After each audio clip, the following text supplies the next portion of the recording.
ꯃꯤꯑꯣꯏꯕꯅ ꯇꯪꯗꯨ ꯂꯩꯇꯥꯅ ꯈꯨꯟꯗꯥꯕ ꯍꯧꯔꯛꯂꯤꯕ ꯑꯁꯤ ꯂꯧꯎ ꯁꯤꯡꯎ ꯇꯧꯕ ꯍꯩꯔꯛꯄꯗꯒꯤꯅꯤ꯫ ꯂꯧꯎ ꯁꯤꯡꯎꯕ ꯍꯩꯔꯛꯄꯗꯒꯤ ꯃꯤꯑꯣꯏꯕꯅ ꯀꯣꯏꯆꯠ ꯆꯠꯇꯨꯅ ꯍꯤꯡꯅꯕ ꯎꯄꯥꯏ ꯊꯤꯔꯝꯕ ꯑꯗꯨ ꯇꯣꯛꯇꯨꯅ ꯃꯐꯝ ꯑꯃꯗ ꯂꯦꯡꯗꯅ ꯈꯨꯟꯗꯥ ꯂꯩꯇꯥꯗꯨꯅ ꯈꯨꯡꯒꯪ, ꯁꯃꯥꯖ ꯑꯃꯗꯤ ꯁꯍꯔ ꯁꯦꯝꯒꯠꯂꯛꯇꯨꯅ ꯁꯚ꯭ꯌꯇꯥꯒꯤ ꯆꯥꯎꯈꯠ ꯈꯣꯡꯊꯥꯡꯒꯤ ꯁꯤꯔꯤꯁꯤꯡ ꯇꯞꯅ ꯇꯞꯅ ꯀꯥꯕ ꯍꯧꯔꯛꯈꯤꯕꯅꯤ꯫ ꯃꯤꯑꯣꯏꯕꯅ ꯉꯁꯤꯁꯨ ꯆꯥꯎꯈꯠꯄꯒꯤ ꯃꯇꯣꯜ ꯂꯣꯝꯂꯕ ꯃꯐꯝ ꯑꯃꯗ ꯂꯦꯞꯂꯤ ꯍꯥꯏꯅ ꯈꯟꯖꯔꯕꯁꯨ ꯃꯁꯤꯒꯤ ꯌꯨꯝꯐꯝꯗꯤ ꯆꯤꯟꯖꯥꯛ ꯑꯃꯁꯨꯡ ꯆꯤꯟꯖꯥꯛ ꯄꯨꯊꯣꯛꯂꯤꯕ ꯃꯤꯑꯣꯏꯁꯤꯡꯒꯤ ꯍꯨꯃꯥꯡ ꯃꯃꯜꯅ ꯑꯣꯏꯔꯤ꯫ ꯆꯥꯎꯈꯠꯂꯛꯄ ꯑꯃꯗꯤ ꯃꯤꯁꯤꯡ ꯌꯥꯝꯈꯠꯂꯛꯄꯒꯤ ꯃꯇꯨꯡ ꯏꯟꯅ ꯆꯤꯟꯖꯥꯛꯁꯨ ꯑꯍꯦꯟꯕ ꯆꯥꯡꯗ ꯄꯨꯊꯣꯛꯄ ꯃꯊꯧ ꯇꯥꯔꯛꯂꯤ꯫ ꯂꯧꯕꯨꯛꯁꯤꯡꯗ ꯆꯤꯟꯖꯥꯛꯀꯤꯗꯃꯛ ꯃꯍꯩ ꯃꯔꯣꯡ ꯂꯣꯛꯈ꯭ꯔꯕ ꯃꯇꯨꯡꯗ ꯂꯦꯝꯍꯧꯕ ꯁꯔꯨꯛꯁꯤꯡ ꯍꯥꯏꯕꯗꯤ ꯆꯔꯨ ꯄꯥꯝꯕꯤꯒꯤ ꯃꯆꯩ ꯃꯔꯥꯡꯁꯤꯡ ꯑꯁꯤꯕꯨ ꯂꯥꯏꯅ ꯑꯃꯗꯤ ꯊꯨꯅ ꯃꯥꯡꯍꯟꯅꯕꯒꯤꯗꯃꯛ ꯄꯥꯛ ꯁꯟꯅ ꯃꯩ ꯊꯥꯗꯣꯛꯄ ꯇꯧꯅꯔꯛꯂꯤ꯫ ꯃꯁꯤꯅ ꯃꯍꯧꯁꯥꯒꯤ ꯏꯁꯤꯡ ꯅꯨꯡꯁꯤꯠꯀꯤ ꯐꯤꯕꯝꯗ ꯆꯥꯎꯅ ꯑꯀꯥꯏꯕ ꯊꯣꯛꯇꯨꯅ ꯈꯨꯗꯣꯡꯆꯥꯗꯕ ꯀꯌꯥ ꯃꯥꯌꯣꯛꯅꯍꯜꯂꯤ꯫ ꯃꯅꯤꯄꯨꯔꯗꯁꯨ ꯆꯔꯨ ꯃꯩ ꯊꯥꯕ ꯑꯁꯤ ꯃꯐꯝ ꯀꯌꯥꯗ ꯄꯥꯛ ꯁꯟꯅ ꯇꯧꯅꯔꯤ꯫ ꯃꯁꯤꯅ ꯄꯤꯛꯈ꯭ꯔꯕ ꯂꯝꯗꯝ ꯑꯁꯤꯒꯤ ꯏꯁꯤꯡ ꯅꯨꯡꯁꯤꯠ ꯑꯃꯗꯤ ꯑꯀꯣꯏꯕꯒꯤ ꯐꯤꯕꯝꯗ ꯑꯍꯣꯡꯕ ꯀꯌꯥ ꯆꯍꯤ ꯈꯔ ꯑꯁꯤꯗ ꯎꯕ ꯐꯪꯂꯤ꯫ ꯑꯀꯥꯁꯕꯥꯅꯤ ꯏꯝꯐꯥꯜꯒꯤ ꯏ ꯄꯥꯎ ꯀꯥꯡꯕꯨꯅ ꯂꯦꯞꯇꯅ ꯁꯟꯗꯣꯛꯆꯔꯤꯕ ꯊꯧꯔꯝ ꯍꯣꯡꯂꯛꯂꯤꯕ ꯑꯌꯤꯡ ꯑꯁꯥꯒꯤ ꯈꯜꯗ ꯃꯅꯤꯄꯨꯔꯒꯤ 13 ꯁꯨꯕ ꯇꯥꯡꯀꯛꯇ ꯉꯁꯤ ꯄꯨꯗꯨꯅ ꯂꯥꯛꯆꯔꯤ꯫ ꯆꯔꯨ ꯃꯩ ꯊꯥꯕꯅ ꯑꯀꯣꯏꯕꯒꯤ ꯐꯤꯕꯝꯗ ꯁꯣꯛꯍꯟꯕ꯫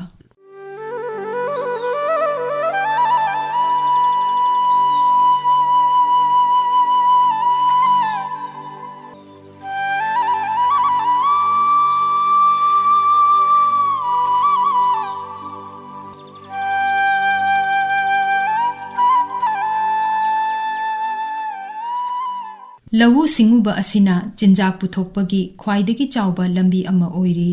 ꯚꯥꯔꯠꯀꯤ ꯂꯝꯒꯤ ꯑꯄꯨꯟꯕ ꯍꯦꯛꯇꯔ ꯃꯤꯂꯤꯌꯟ 158.8 ꯂꯧꯎ ꯁꯤꯡꯎ ꯇꯧꯕꯗ ꯁꯤꯖꯤꯟꯅꯔꯤ꯫ ꯃꯁꯤ ꯂꯩꯕꯥꯛ ꯑꯁꯤꯒꯤ ꯑꯄꯨꯟꯕ ꯂꯝꯒꯤ ꯄꯥꯛ ꯆꯥꯎꯕꯒꯤ 54% ꯔꯣꯝꯅꯤ꯫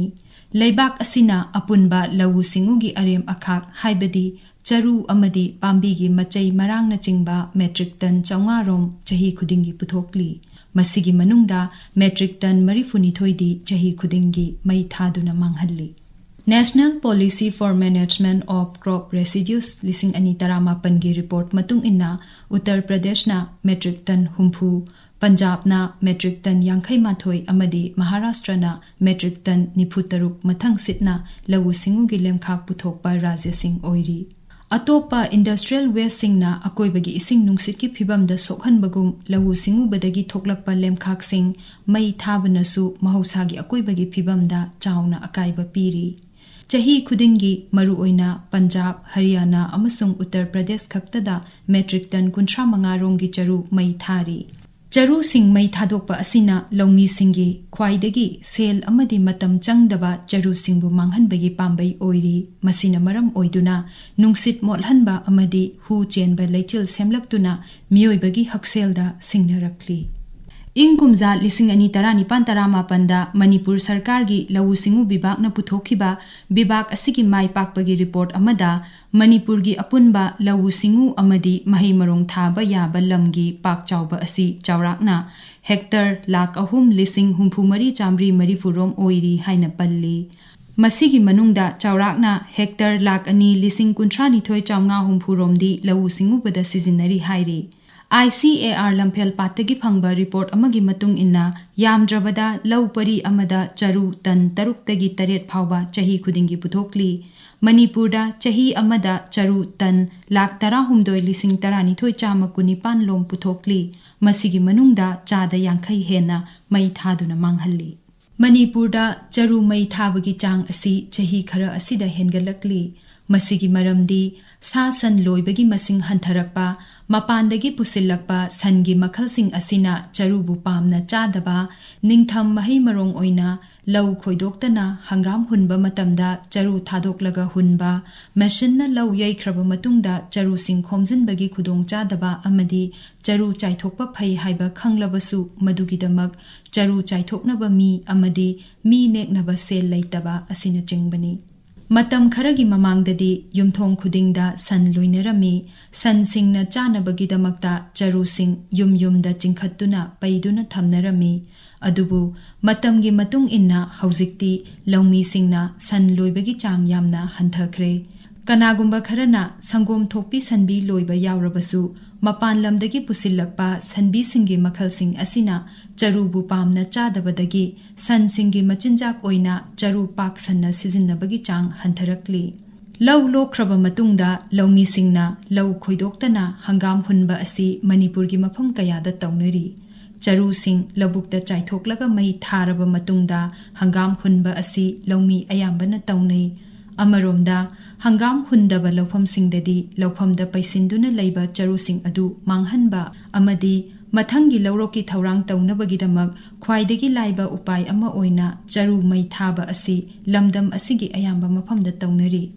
Laumi ayambana charu mai thariba asigi matangda Bisnupur jilagi manung channa leiba kainau thongkhadagi lawu singubagi sinphamda leiriba takhelambam pulen mangangna Akashvani Imphal ki ipau kangbuda asumna hai Emerging awareness what charu gi kana badu khangdabagi nena haibi hai maram ko adu mo budi moi toje charu gi special engine koi ai ade tharo khagi mo chakhai bagi chakhai ra kana balo budi tu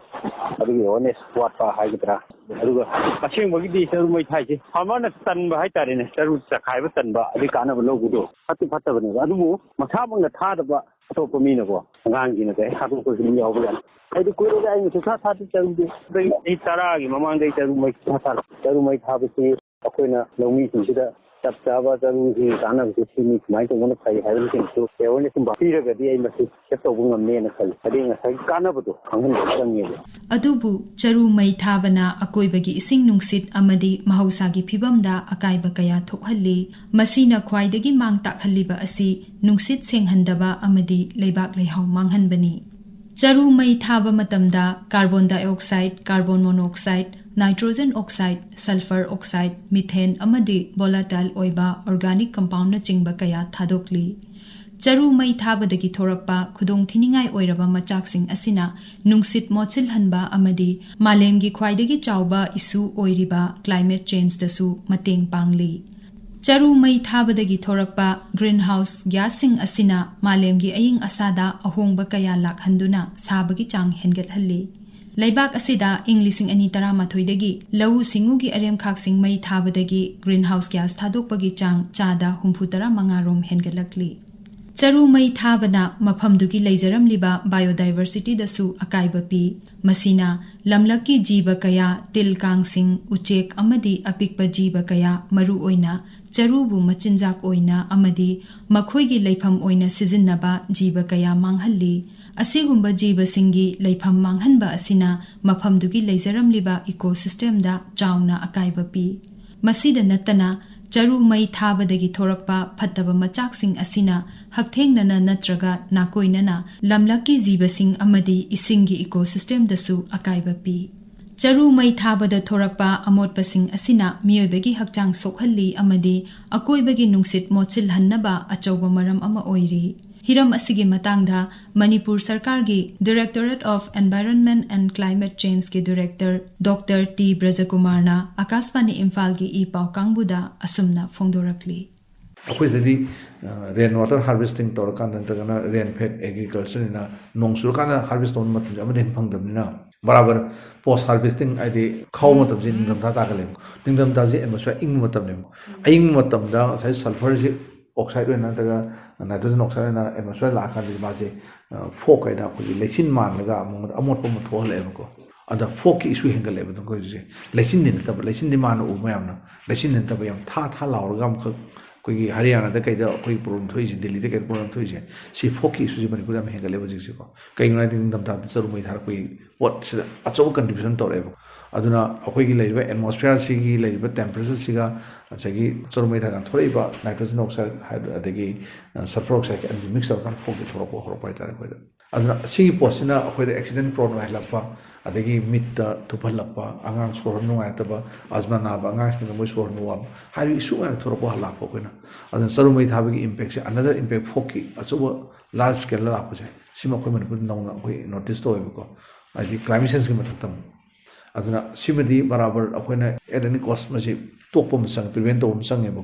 CHARU mei thabana nungsit mochil hanbada natana laibak laihau manghanbagi achouba maram amasu oiri CHARU sing pulap paisillaga mei thaba natraga chaikhairaga mei thababu oirabasu CHARU mei thaba asina laufam adugi ising inilgi leijaramba changda ahongba lakhalli laibak laihaugi masagi leijagadaba ising inilgi chang chada taruklom mei thadokhraba matungda hantarai masida natana laihauda yauzaba pambi singbu hinghanbada achouba thodang lauriba hingkup sing haibadi microorganism singi masingsu yamna hantahalli pambi amana hingbada changliba machinjak singi ayamba sarukti laibak laihauda yauribani aikhoina mapandagi hapchilliba pambi gi machinjak makhal ahum mari asi khaktana pambi singbu hinghanba ngamde CHARU mei thadokpa matamda hairiba laibakta yauzariba pambi gi tongan tonganba machinjak sing amadi makhoibu sembada mateng pangliba hingkup sing asi sihalli asumna mangkhiba laihau amadi hingkup singbu hanagi phibamda lakhannaba hotnabada sanglaba matam changi CHARU mei thabana laibak laihauda sokhanba singi matangda Indian Council of Agricultural Research ICAR Research Complex for Northeastern Hill Region Lamphelpat Manipur da Soil Science ki scientist oina leiriba Dr. Tensubam Basantana Akashpani Imphal ki ipau kangbuda asumna hai spoon namagi lebak to yaw microbe singche prithvi da lai lo mi masing da gi moi ni hele lebak che koina chumna yengbai wani koina asiba pone na mayam na khanbai wani subject matter da lai ba khoidi ko lebak che ahing ba pora mane khalle yengon lebak si asaida kenoma thada matam da khalle ga CHARU khangde ma khangde lebak changki base manung da pallale amne ba moina chaba gum mane hai tar ado lebak ni chaba na te manung da lebak ta yaw microbe sing na oxidize to sa thoi ne ba ado targadi adumai chaba ngamanina khoi lebak se ahing mane na koina lawe ba adu soil is the strongest natural zone hadi khayat hai tar ko khwai digi kan ba khayat ne hai na koina soil science tam tawe kenodi san chigera phatta boy gram mo lebak ta khunjalo na loi phumidana lebak ni loi matam gi matungina loi integrate tawkine ona akhoi gi lebak se yam thina koi important oina lobi gadamne hujiki CHARU mai tha matam da koina makha da sari changche samna da check che mai ilin na ko mai il kan da check se ngang ya mai mang tingang de tawbodu koina hingol da kai da mana masing tharam dai da mayam koina paisallaga akang mai tha ba jaga se adu jaga do pot phaba wat kane lebak sing do phajana topaga mix taw dragade CHARU sidi wangna leira kanda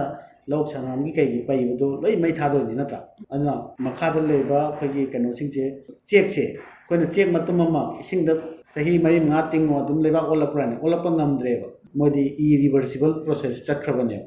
admai tawduna CHARU mai tha matam da su lebak khradi admai na check ki type ta kallaga leigrabane adna amu hanna lebak olapang ngambase watpane CHARU haibasi pambi gi saruk amani masida pambi gi machinjak sing amadi organic material kaya yauribani mapung marai pharaba phau pambi amada nitrogen gi chang chada nifu phosphorus ki chang chada kunthra dagi kunthra manga phawba potassium gi chang chada marifu dagi marifu manga phawba amadi sulfur gi chang chada nifu dagi yankhai phawba phau gi mahai nattaba saruk singda haibadi maru mana amadi mau gi saruk singda yauri phau pambi dagi phau gi mahai lokthokraba matungda lemhauriba CHARU gi saruk asida hairiba pambi gi machinjak sing asi yauduna leihauribani CHARU sing asi mai thadoktuna manghanba matamda hairiba pambi gi machinjak sing asi mangjabata natana ising nungsitki amadi leibak leihau pumnamakta manglibani maram aduna CHARU bu maung amada natraga amada labukta leihanduna leihau sembada achouba mateng panghanba haibasi lawmi singna tawgadaba ahanba thabak oifam thoi CHARU bu pak sanna labukta chaithoktuna thamba amadi masidagi compost semba asina leihau phagathanbada achouba mateng oigani masigi matangda Central Agricultural University Imphal gi Agronomy Department ki Professor Laitam Navachandra Singh na Akashpani Imphal gi ipau kangbuda asumna hai CHARU je mai thara manghan be modo vermi composting ga yuan thodi pelu yam tang vermi composting won bakanda kilo amada lupa 30 dai ta dana phangya kana gum mai sinba moina vermi composting shemb gi technology je hairaga low sangam mogi mai tok thar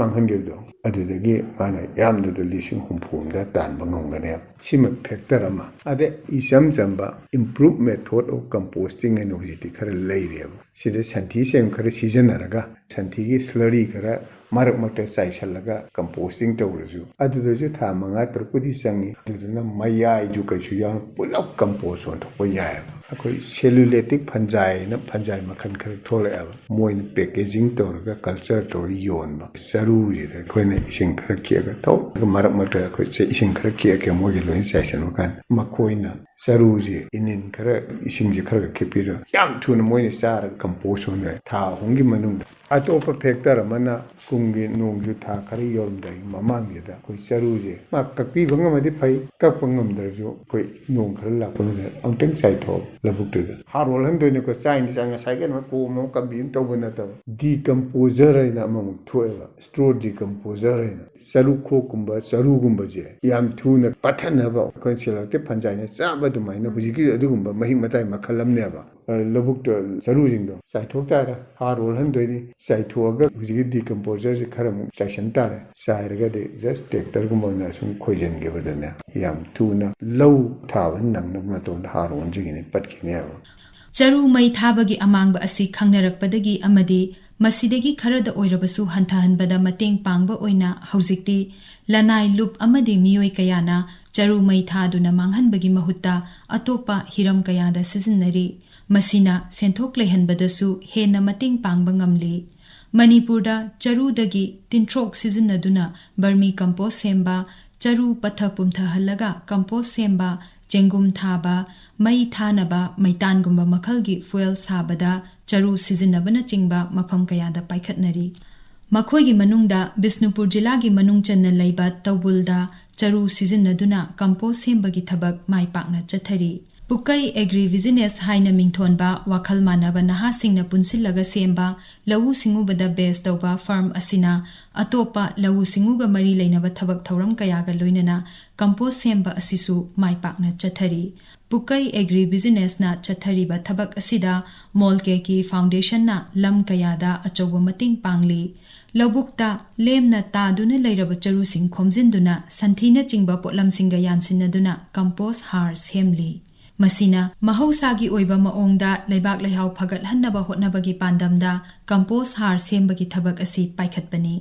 2012ꯗꯒꯤ ꯍꯧꯗꯨꯅ ꯆꯪꯁꯤꯜꯂꯛꯂꯤꯕ ꯊꯕꯛ ꯑꯁꯤꯅ ꯍꯧꯖꯤꯛ ꯐꯥꯎꯕꯗ compost ꯀꯦꯖꯤ 9,000 ꯂꯣꯝ ꯄꯨꯊꯣꯛꯈ꯭ꯔꯦ ꯃꯅꯥꯛ ꯅꯛꯄ ꯈꯨꯡꯒꯪꯒꯤ ꯃꯐꯝꯁꯤꯡ ꯑꯃꯗꯤ ꯑꯇꯣꯞꯄ ꯃꯐꯝꯗꯒꯤ ꯃꯅꯥ ꯃꯁꯤꯡ ꯊꯥꯕ ꯃꯤꯑꯣꯏꯁꯤꯡꯗ ꯀꯝꯄꯣꯁ ꯍꯥꯔ ꯑꯁꯤ ꯀꯤꯂꯣꯒ꯭ꯔꯥꯝ ꯑꯃꯗ ꯂꯨꯄꯥ 10ꯗꯒꯤ 90 ꯐꯥꯎꯕꯒꯤ ꯆꯥꯡꯗ ꯐꯪꯍꯜꯂꯤ ꯃꯁꯤꯒꯤ ꯃꯇꯥꯡꯗ ꯀꯝꯄꯣꯁ ꯁꯥꯕꯒꯤ ꯊꯕꯛꯇ ꯃꯥꯏꯄꯨꯅꯅ ꯊꯧꯗꯥꯡ ꯂꯧꯔꯤꯕ ꯄꯨꯛꯀꯩ ꯑꯦꯒ꯭ꯔꯤ ꯕꯤꯖꯤꯅꯦꯁꯀꯤ ꯄꯥꯔꯠꯅꯔ ꯑꯃꯁꯨ ꯑꯣꯏꯔꯤꯕ ꯈꯨꯃꯟꯊꯦꯝ ꯔꯣꯖꯦꯟꯅ ꯑꯀꯥꯁꯕꯥꯅꯤ ꯏꯝꯐꯥꯜꯗ ꯑꯁꯨꯝꯅ ꯍꯥꯏ ꯑꯩꯈꯣꯏꯁꯦ ꯃꯅꯥ ꯃꯁꯤꯡ ꯊꯥꯕ ꯃꯔꯛꯇ ꯆꯥꯎꯔꯛꯄꯅꯤꯅ ꯑꯩꯈꯣꯏꯁꯨ ꯃꯅꯥ ꯃꯁꯤꯡ ꯊꯥꯔꯛꯑꯦ ꯍꯥꯏꯇꯥꯔꯦ ꯀꯜꯇꯤꯚꯦꯇꯔ ꯑꯣꯏꯅ ꯂꯩꯔꯛꯑꯦꯕ ꯑꯗꯨꯀꯥꯟꯗ ꯑꯩꯈꯣꯏꯁꯦ ꯄ꯭ꯔꯣꯕ꯭ꯂꯦꯝ ꯊꯦꯡꯅꯩꯁꯦ ꯁꯣꯏꯜꯒꯤ ꯄ꯭ꯔꯣꯕ꯭ꯂꯦꯝꯁꯤ ꯐꯅ ꯊꯦꯡꯅꯔꯦ ꯁꯣꯏꯜꯒꯤ ꯄ꯭ꯔꯣꯕ꯭ꯂꯦꯝ ꯑꯁꯦ ꯑꯩꯈꯣꯏꯅ ꯑꯅꯧꯕ ꯄꯣꯠ ꯑꯃ ꯊꯥꯀꯥꯟꯗ ꯄꯣꯠꯁꯦ ꯌꯥꯝ ꯐꯔꯝꯕ ꯑꯗꯣ ꯁꯦꯀꯦꯟ ꯁ꯭ꯇꯦꯞ ꯊꯥꯔꯠ ꯁ꯭ꯇꯦꯞꯇ ꯊꯥꯔꯀꯥꯟꯗ ꯄꯣꯠꯁꯦ ꯐꯠꯁꯤꯜꯂꯛꯇꯕ ꯂꯩꯅꯥ ꯇꯤꯟꯅꯥ ꯍꯦꯟꯖꯤꯜꯂꯛꯄ ꯑꯗꯩ ꯇꯤꯜ ꯍꯤꯗꯥꯛ ꯂꯩꯅꯥ ꯍꯤꯗꯥꯛ ꯀꯥꯞꯄꯁꯦ ꯐꯠꯁꯤꯜꯂꯛꯇꯕ ꯁꯣꯏꯜꯗ ꯑꯣꯔꯒꯥꯅꯤꯛ ꯃꯦꯠꯀꯤ ꯆꯥꯡ ꯌꯥꯝ ꯍꯟꯊꯔꯛꯄ ꯁꯣꯏꯜ ꯇꯦꯁ ꯇꯧꯔꯀꯥꯟꯗ ꯑꯗꯨꯅ ꯁꯤꯅ ꯑꯆꯧꯕ ꯃꯔꯝ ꯑꯃ ꯑꯣꯏ ꯀꯝꯄꯣꯁ ꯍꯥꯞꯄꯒꯗꯤ ꯃꯥꯒꯤ ꯑꯣꯔꯒꯥꯅꯤꯛ ꯀꯟꯇꯦꯟꯁꯦ ꯍꯦꯟꯀꯠꯂꯤꯅ ꯑꯗꯨꯒꯨꯝꯕ ꯑꯩꯈꯣꯏꯅ ꯊꯤꯀꯥꯟ ꯐꯪꯕꯗꯒꯤ ꯑꯗꯨꯒꯤ ꯀꯝꯄꯣꯁꯁꯤꯗꯤ ꯀꯃꯥꯏꯅ ꯁꯦꯝꯒꯅꯤꯅ ꯇꯧꯀꯥꯟꯗ ꯆꯔꯨ ꯁꯟꯊꯤ ꯁꯤꯒꯨꯝꯕ ꯔꯣ ꯃꯦꯇꯔꯤꯌꯦꯜꯁꯤ ꯆꯪꯉꯦꯅ ꯈꯪꯉꯛꯄꯗꯒꯤ ꯑꯩꯈꯣꯏꯅ ꯆꯔꯨꯁꯦ ꯃꯔꯥꯡ ꯀꯥꯏꯅ ꯂꯩꯕ ꯄꯣꯠꯅꯤꯅ ꯁꯤꯒꯤ ꯁ꯭ꯇꯦꯞ ꯑꯣꯏꯅ ꯑꯩꯈꯣꯏꯅ ꯍꯧꯔꯛꯄꯅꯦ ꯀꯝꯄꯣꯁ ꯁꯥꯅꯕ ꯊꯕꯛꯁꯦ 2017 ꯁ꯭ꯋꯥꯏꯗꯒꯤ ꯃꯣꯜꯀꯦꯒꯤ ꯐꯥꯎꯟꯗꯦꯁꯟꯒ ꯇꯥꯏꯠꯑꯞꯁꯦ ꯇꯧꯔꯛꯄꯅꯦ ꯁꯨꯝ ꯃꯤꯇꯤꯡ ꯀꯩꯀꯥ ꯄꯨꯟꯕ ꯑꯩꯈꯣꯏꯒꯤ ꯂꯩꯖꯕ ꯑꯥꯏꯗꯤꯌꯥꯁꯤꯡꯗꯣ ꯁꯤꯌꯔ ꯇꯧꯕ ꯈꯣꯠꯄ ꯀꯔꯤ ꯂꯩꯒꯦ ꯑꯩꯈꯣꯏꯒꯤ ꯇꯥꯃꯣ ꯁꯆꯤ ꯑꯩꯈꯣꯏꯒꯤ ꯇ꯭ꯔꯁꯇꯤ ꯑꯣꯏꯔꯤꯁꯦ ꯃꯥꯒ ꯄꯨꯜꯂꯒ ꯑꯩꯈꯣꯏꯅ ꯁꯤ ꯇꯧꯅꯤꯡꯉꯤ ꯑꯩꯈꯣꯏ ꯅꯍꯥ ꯁꯤ ꯂꯩ ꯑꯩꯈꯣꯏ ꯄꯨꯛꯀꯩ ꯍꯥꯏꯕ ꯑꯃ ꯂꯩ ꯁꯨꯃꯥꯏꯅ ꯇꯧꯕꯗꯒꯤ ꯄ꯭ꯔꯣꯐꯦꯁꯅꯦꯜ ꯑꯣꯏꯕ ꯃꯑꯣꯡꯗ ꯄꯨꯜꯂꯛꯄꯅꯦꯕ ꯀꯝꯄꯣꯁ ꯁꯦꯝꯕꯗ ꯆꯪꯉꯤꯁꯦ ꯀꯥꯔꯕꯣꯟꯒ ꯅꯥꯏꯇ꯭ꯔꯣꯖꯦꯟꯒꯅꯤ ꯆꯪꯉꯤꯁꯦ ꯑꯗꯨꯅ ꯑꯩꯈꯣꯏꯅ ꯀꯥꯔꯕꯣꯟꯁꯦ ꯊꯤꯀꯥꯟꯗ ꯆꯔꯨꯗ ꯇꯥꯕ ꯍꯥꯏꯇꯥꯔꯦ ꯀꯥꯔꯕꯣꯟ ꯔꯤꯆ ꯑꯣꯏꯕꯁꯦ ꯆꯔꯨꯗ ꯑꯣꯏꯌꯦꯕ ꯑꯗꯨꯅ ꯑꯩꯈꯣꯏꯅ ꯆꯔꯨꯁꯦ ꯃꯔꯥꯡ ꯀꯥꯏꯅ ꯐꯪꯕꯅꯤꯅ ꯍꯣꯡꯅꯁꯨ ꯐꯪꯕꯅꯤꯅ ꯂꯧꯐꯝ ꯑꯃꯗꯒꯤ ꯑꯩꯈꯣꯏꯅ ꯑꯦꯅꯤ ꯁꯦꯟ ꯄꯤꯗ꯭ꯔꯒꯁꯨ ꯑꯗꯨꯝ ꯂꯧꯕ ꯌꯥꯏꯑꯕ ꯂꯩꯉꯥꯛꯀꯤ ꯃꯔꯤ ꯂꯩꯅꯕ ꯕꯤꯚꯥꯒꯁꯤꯡꯅꯁꯨ ꯆꯔꯨ ꯃꯩ ꯊꯥꯕꯒꯤ ꯁꯃꯁ꯭ꯌꯥꯁꯤꯡ ꯑꯃꯗꯤ ꯃꯁꯤꯗꯒꯤ ꯀꯔꯝꯅ ꯊꯤꯡꯕ ꯉꯝꯒꯗꯒꯦ ꯍꯥꯏꯕꯒꯤ ꯃꯇꯥꯡꯗ ꯈꯟꯅ ꯅꯩꯅꯗꯨꯅ ꯃꯁꯤ ꯊꯤꯡꯕ ꯉꯝꯅꯕ ꯀꯟꯅ ꯍꯣꯠꯅꯔꯤ Indian Association of Hill Farming gi makhada ICAR Research Complex for Northeastern Hill Region amadi Central Agricultural University Manipur na sinduna brainstorming workshop on rice residue burning in Manipur issues and strategies for sustainable management haibasigi matangda Inglising ani taranipan gi January 18 da khana nainaba ama pangthokhi lam asigi matangda khang hairaba miyoi kayana Manipurda charu mai thabana thokhanba amangbasing matau karamna hanthahanba yagani amadi atopa kari kari pambai sizinaduna samasya asi thingba ngamgani haibagi matangda warol kaya iba souvenir amasu fongki Masida National Bank for Agriculture and Rural Development NABARD Manipur Bharat Sarkar gi Tribal Subplan Manipur Sarkar gi Directorate of Environment amadi Department of Agriculture nasu mateng pangki Manipur Sarkar gi Directorate of Environment and Climate Change nasu charu mai thabagi samasya hanthahannabagidamak pilot project na chingba pangthokliba mafam kayada tongan ba thabak thoram kaya paikhatli Masigi matangda Bibak asigi Director Dr. T. Brajakumarna Akashvani Imphal gi ipau kangbuda asumna hai ख्वाइदि फबदि theoretically अखोना awareness पिबा दगना campaign तोबा सिनतब practical ओइना मोर तागा pilot site सिंदा अखोना फयेंगी project तब कांदा अखोना hectare 50 मुक्से अखोइ work तो बिने खेबको परि याखै मुद अखोना work तो बसे lab loamy सिंदि लय लागा सरू से कोइ साइथो हले मैनुअली साइथो बिनेबको साइथो का हंगामरु हुले हंगामरु दगा हवाई थामरु हुले अखोना पिरगको हुले लखोइ मल्चिंग तो हले सरू ले साइथो हलेबको सरू साइथो कान सरू न तो लय खले म हवलेबको अदु कान म फेलुक से म खंगम ngमेबको कानम जे खंगम ngमेबको अदि लो उबजे लोमी मगी मपुदो महाजन म रंगनी अदि लोमी लो उजबदि अद महाजन पैसा पिथर उजुन तबना मंगदा अदुगी इकोनॉमी सोर्स ऑफ करो लेतबदगी खंगना तबदुसि होइको sometimes अखोना से हेक पोस्ट हार्वेस्टिंग लोजे खाउखिबगा हंगामरुदा हवाई दगी केनम थारगदि न्यूट्रिएंट हेंगलली फै हाइनेबको अदु मल्चिंग तो हाइबनेबको मसि पोस्ट पैसा लेतबि तबदु यम यावइबो अदुना अखोना पायलट प्रोजेक्ट सिंग फैयेंगुंबा वाइथौगुंबा अखोना हेक तौरिबो अखोना तबो जरा एनवायरनमेंट ना तबो एरियादि होय एग्रीकल्चर नबदि पाक्सन तवय केन मोय मेंटेन इनको अखोना दुमान तबु तवयबको अदुगा मल्चिंग तहली अदुगा बेलिंग तबुगी पोस्ट मखोय अंकन खनरिबो मे ऑटोमेटिक बेलिंग तबुम संगे सरुमेन मतन खुमजन लकुम संगे मतन लेसलगा पुंजनजबो बेलिंग तरगो मदु पेपर चे साउंडनि खंगदे और एनी मैन्युफैक्चरर पुबियायबको अदुगी पोसी अतोपा हरियाणा दा पंजाब खन तौरवा होरबनेमको अखोय मणिपुरदा ngसागी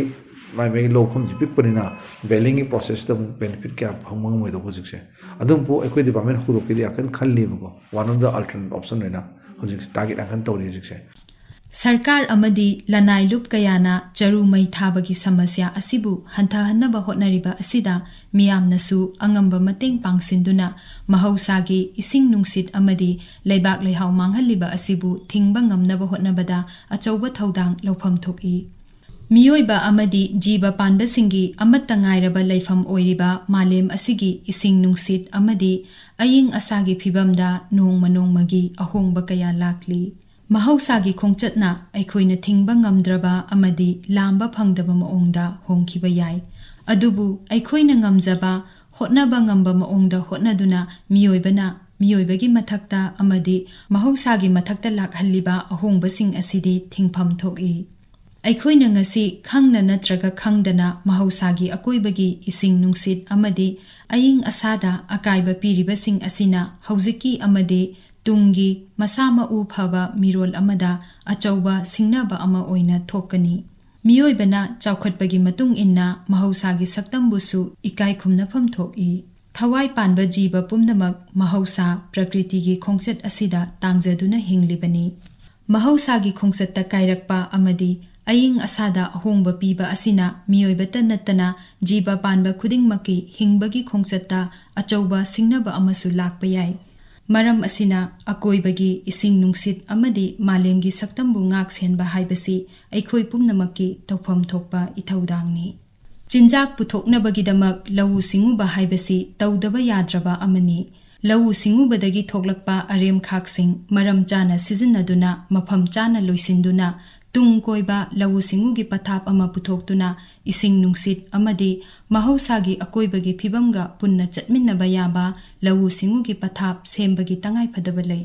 Masida Laingak Lanai Lupsing Lawmi Amadi Miyam Punna Hotnaminaduna Aikhoi Pumnamakna Laibada Nungaiba Malem Ama Sembada Thaudang Lawpham Thoki.